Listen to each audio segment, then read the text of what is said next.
هذه غريبة حمص وغريبة ذراع.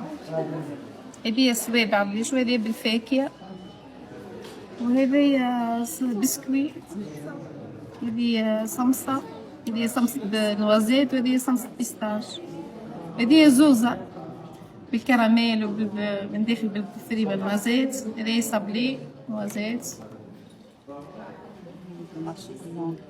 اللي يميز الحلويات التونسية أنها صغيرة في الحجم. اي مش كيفكم انتوما هيك تصير. هذه كعك عنبر، ثم كعك ورقة، كعك عنبر، كعك بعد ندو كل وصفة بإذن الله. هذا الشيء هو مدموجة لي. مدموجة. مدموجة دي كل البسيسة متاعنا. أيوة. أما هذا الزرير فاكهة كله وعسل وزبدة بور بوريز. تحمصي المكسرات كيما نحمصهم ونحيوهم على الاخر انت ولا جوج لين بفري ورز احمر، وطيبوهم على عسل. شفتكم على عسل على الحر عسل والزبدة الحرة. الحرة. اي الزبدة يلزمها طايبة زين. ربي يوفقك. يتعمل للمرأة اللي تولد نافس، والا ولا يعطيوه للعباد الكل مناعة.